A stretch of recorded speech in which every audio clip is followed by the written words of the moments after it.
সব latest update পেতে subscribe করুন আমাদের চ্যানেলে আর বেল আইকনে ক্লিক করতে ভুলবেন না।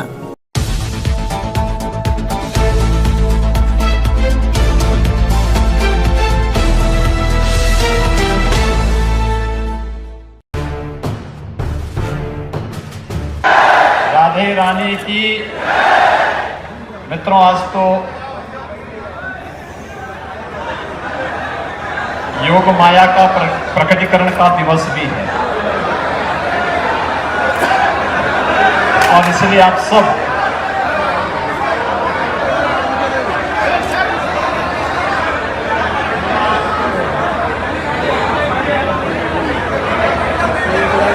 सभी मेरे साथ बोलेंगे।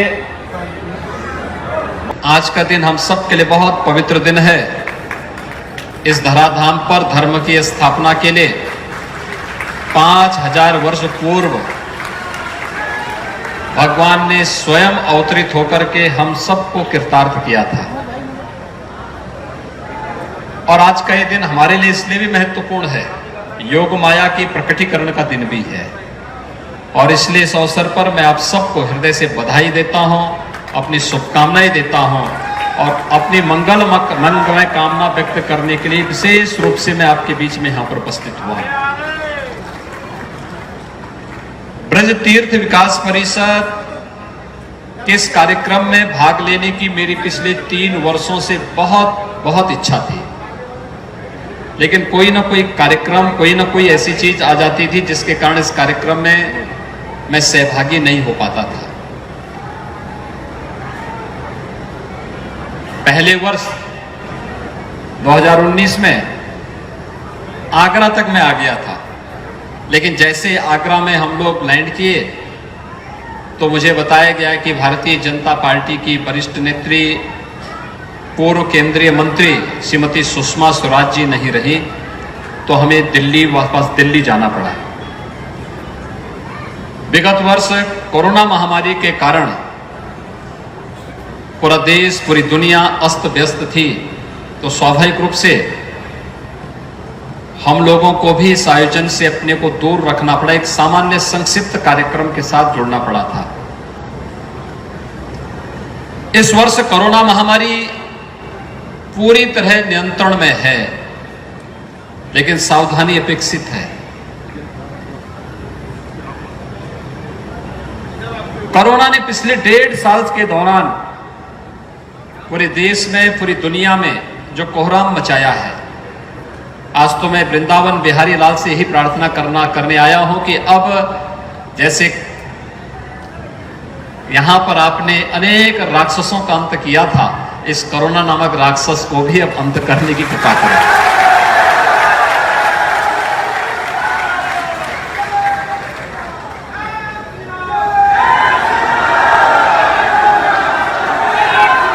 क्योंकि सामान्य जनजीवन के साथ साथ अनेक लोगों ने अपने प्रियजनों को खोया है, उन सब के प्रति हमारी संवेदना है। लेकिन महामारी है, देश के अंदर आदरणीय प्रधानमंत्री जी के नेतृत्व में इस महामारी से लड़ने के लिए बेहतरीन प्रबंधन करने के प्रयास हुए, लेकिन महामारी के दौरान सरकारी संसाधन अक्सर कम पड़ जाते हैं। मैं अभी फिरोजाबाद से आ रहा हूं। पिछले 1 सप्ताह पूर्व मथुरा में भी मुझे जानकारी मिली थी कि डेंगू से कुछ बच्चों की, जो बच्चे इसकी चपेट में आए थे, उसमें से लगभग 6-7 बच्चे इसकी चपेट में आकर के काल कलवित हुए हैं। फिरोजाबाद में भी ऐसी स्थिति थी। उन सभी परिवार वालों के प्रति मेरी पूरी संवेदना है। ये दुखद है, लेकिन बीमारी में लापरवाही हमेशा खतरनाक होती है और इसलिए सावधानी और सतर्कता के साथ अगर हम बचाव के सभी उपाय करें तो महामारी हमारा बाल बांका नहीं कर पाएगी और फिर ये धरती तो भगवान की लीला की धरती है। उस समय दृश्य शत्रु से भी और अदृश्य शत्रु से भी इस धरती पे भगवान ने मुकाबला किया था, हमें राह दिखाई थी। आज अदृश्य शत्रु कोरोना के रूप में आया है, इससे बचने के लिए भी राह प्रधानमंत्री जी के नेतृत्व में देश दे रहा है, आगे बढ़ रहा है, लेकिन भगवान की अहेतुक कृपा हम सब पर अवश्य होगी, इसमें कोई संदेह नहीं करना चाहिए। और हम सबको इसी आस्था के साथ कोरोना गाइडलाइन जो बनाई गई उसका पालन करना होगा, अवश्य हम उसका पालन करें। मुझे बहुत प्रसन्नता है, 4 साल पहले जब यहां पर हम लोग विकास की एक रूपरेखा तैयार करने के लिए श्रीकांत जी, चौधरी लक्ष्मी नारायण जी, कारिंदा सिंह जी, पूर्ण प्रकाश जी, इन सब के साथ आए थे और तब तय हुआ था ब्रज तीर्थ विकास परिषद का गठन होना है। हमारे इन मंत्रियों ने और विधायकों ने दबाव में बनाया। हेमा मालिनी जी ने भी उस समय इस बात के लिए कहा कि मैं तो यहां पर आई इस बात के लिए हूं, मैं भगवान कृष्ण की भक्त हूं और यहां पर कुछ ऐसा होना चाहिए जो अद्भुत हो जाए। और फिर यहां पर इस परिषद का गठन हुआ। हमारे जनप्रतिनिधिगण निरंतर अपना मार्गदर्शन देते हैं और श्री शैलजा कांत जी के नेतृत्व में ब्रज तीर्थ विकास परिषद यहां पर सचमुच इन पूज्य संतों के सानिध्य में ब्रज क्षेत्र को 5000 वर्षों से जिस कार्य के लिए तरसती थी हमारी ये ब्रज भूमि, आज उसको स्वरूप प्रदान करने का प्रयास हो रहा है। इसकी पुरातन परंपरा और काया को बनाए रखते हुए नए कलेवर के साथ ब्रज क्षेत्र को हमें विकास की ओर अग्रसर करना है और इसी दिशा में यह परिषद निरंतर प्रगति के पथ पर ले जा रहा है। उसका एक छोटा सा लघु चित्रण आपके सामने भी इस प्रस्तुतिकरण के माध्यम से देखा। विकास के लिए कहीं कोई कोर कसर नहीं छोड़ेंगे ब्रज क्षेत्र के विकास के लिए। जहां भी जितना भी संभव हो पाएगा, हमारे दोनों मंत्री भी, हमारे दोनों विधायक भी, हमारे महापौर भी, हमारी सांसद जी भी और हमारे यहाँ के सभी जनप्रतिनिधिगण लगातार विकास के लिए प्रयत्नशील हैं। यहाँ का भौतिक विकास भी हो, लेकिन आध्यात्मिक और सांस्कृतिक विरासत को भी हम यहाँ की बनाए रखें, क्योंकि वो हमारी पहचान है। मित्रों, देश के प्रधानमंत्री जी ने यही तो देश को एक नई दिशा दी है। आज आप देख रहे हैं एक एक करके सैकड़ों वर्षों से दबी हुई वे भावनाएं,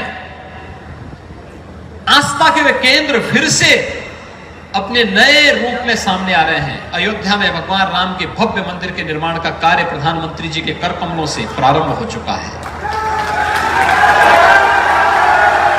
आज आप देख रहे होंगे अयोध्या, नई अयोध्या बन रही है। कल हम लोग राष्ट्रपति जी के साथ अयोध्या में थे।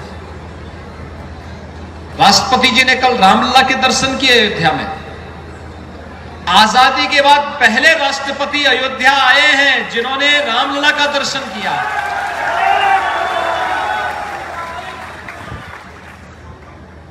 प्रधानमंत्री के रूप में मोदी जी पहले प्रधानमंत्री थे जिन्होंने रामलला का दर्शन किया।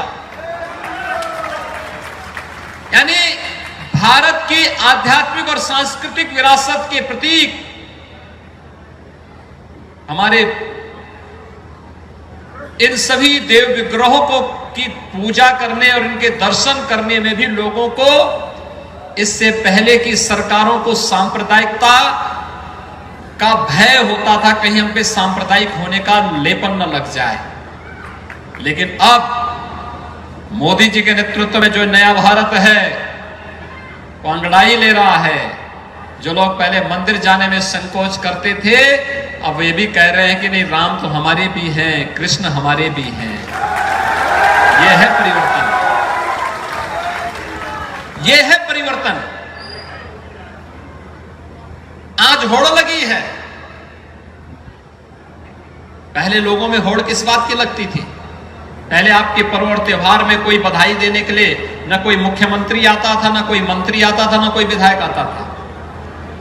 भारतीय जनता पार्टी के प्रतिनिधियों को छोड़ दे तो शेष अन्य दलों के लोग दूर भागते थे। हर पर्व और त्योहार में बधाई दी जानी चाहिए अगर वह उसके अनुरूप है, लेकिन लोग डरते थे। एक तरफा चलता था। हिंदू पर्व और त्योहारों में कोई नहीं आता था, कोई भी सहभागी नहीं बनता था। पर्व और त्योहारों में अलग से बंदिशें लगती थी। पर्व त्योहार नहीं मनाना है, लाइट नहीं रहेगी, बिजली नहीं रहेगी, पानी नहीं रहेगा, साफ सफाई नहीं होगी, सुरक्षा की व्यवस्था नहीं होगी। अलर्ट जारी होता था कि रात 12 बजे के बाद अब ये कार्यक्रम नहीं करेंगे, 10 बजे के बाद आतिशबाजी नहीं करेंगे, दोपहर 12 बजे के बाद रंगोत्सव का कार्यक्रम नहीं करेंगे। अब तो ऐसा कोई बंदिश नहीं है। अब तो हर्षोल्लास के साथ आप पर्व मनाइए। और हमारे कान्हा तो रात्रि को 12 बजे ही जन्म लेते हैं। मध्य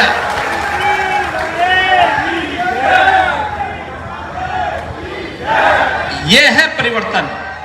और भाइयों बहनों, अपनी इस आध्यात्मिक और सांस्कृतिक विरासत को रखते हुए, सुरक्षित और संरक्षित करते हुए, हमें विकास और तकनीक के नए युग में प्रवेश करने के लिए अपने आप को तैयार करना होगा। और ये ब्रजभूमि भी आज उस दिशा में प्रगति की ओर अग्रसर है। कितना हमारा सौभाग्य है, कितना मुझे अच्छा लगा था। अरे सचमुच ये बिहारी लाल की ही कृपा है, राधे रानी की ही कृपा है। हमने वैष्णव कुंभ किया था यहां पर, कितना भव्य हुआ था। इन पूज्य संतों के आशीर्वाद से, इनके सानिध्य में कितना भव्य हुआ था। मैं डर रहा था, मैं जो सचमुच डर था। कोरोना का मुझे था कि भाई पता नहीं क्या हो जाएगा। इन संतों ने कहा नहीं होना है, और श्रीकांत जी ने भी कहा, चौधरी साहब ने भी कहा कि नहीं नहीं नहीं, इसको भव्य करना है। और प्रयागराज कुंभ के बाद एक नया रिकॉर्ड, वृंदावन में वैष्णव कुंभ का भी भव्य आयोजन संपन्न हुआ।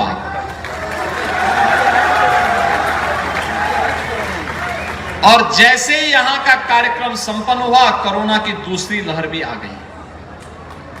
आपने देखा होगा यहां का कोई कार्यक्रम डिस्टर्ब नहीं हुआ, कहीं कोई व्यवधान नहीं पैदा हुआ। ये सब वृंदावन बिहारी की कृपा नहीं तो क्या है? ये साक्षात कृपा है। हम सब ने इसको महसूस किया है। जब तक वैष्णव कुंभ था कोई कोरोना, और वैष्णव कुंभ का समारोह के बाद जैसे पूज्य संतों ने यहां से दूसरे कार्यक्रम के लिए यहां से प्रस्थान किया, दूसरी लहर की चपेट में पूरा देश और पूरी दुनिया आ गई। हम अपनी आध्यात्मिक धरोहर को संरक्षित करें और हमें गौरव की अनुभूति होनी चाहिए। 5000 वर्षों से हम सब इस भूमि के कण कण में अपने वृंदावन बिहारी लाल के दर्शन करते हैं, उनको पाते हैं, उनकी लीलाओं का यहां पर न केवल श्रवण करते हैं, उसका साक्षात दर्शन भी करते हैं। ये सौभाग्य केवल भारतवासियों को प्राप्त होता है, ये सौभाग्य ब्रजवासियों को प्राप्त हुआ है। और ब्रजवासी आप सभी धन्य हैं कि आप सबको इस पवित्र भूमि पर जन्म लेने का, यहां पर सेवा करने का सौभाग्य प्राप्त हुआ है। मैं इस अवसर पर आप सबको हृदय से बधाई देता हूं, अपनी शुभकामनाएं देता हूं। आप सबको इस बात के लिए आश्वस्त करता हूं जो यहां पर हमारे पूज्य संतों का, हमारे जनप्रतिनिधियों का भाव है कि हम लोगों ने 2017 में पहले यहां पे नगर निगम का गठन करवाया, फिर नगर निगम के गठन के साथ यहां के 7 पवित्र स्थलों को तीर्थ स्थल घोषित किया। और तीर्थ स्थल घोषित होने के बाद अब यहां पर इन सब की तमन्ना है कि इन सभी क्षेत्रों में किसी भी प्रकार का मद्य मांस आदि का सेवन न हो, और ये होना चाहिए। मैं प्रशासन से कहूंगा कि इसकी एक योजना रचना बना करके उन लोगों को व्यवस्थित पुनर्वास करने की व्यवस्था करें। खासतौर पर जो इस क्षेत्र में कार्य कर रहे हैं उनकी ट्रेनिंग होनी चाहिए। उन लोगों को व्यवस्थित रूप से उनको काउंसलिंग की जानी चाहिए। और अच्छा होगा कि जो इस फील्ड में लगे हैं, अगर वे दुग्ध पालन के, उनके लिए छोटे छोटे स्टॉल बना दिए जाए, वे दूध वहां पर बेचने का कार्य करें, दूध देने का कार्य करेंगे, तो यहां फिर से हम द्वापर युग के उन क्षणों को फिर से स्मरण कर पाएंगे जब ये धरती देश और दुनिया को एक नई दिशा देती थी और फिर से धरती उस बात के लिए अपने आप को तैयार कर रही है। किसी को जाड़ना नहीं, व्यवस्थित पुनर्वास करना है और व्यवस्थित पुनर्वास के क्रम में इन पवित्र स्थलों को इस दिशा में आगे बढ़ाने की आवश्यकता है।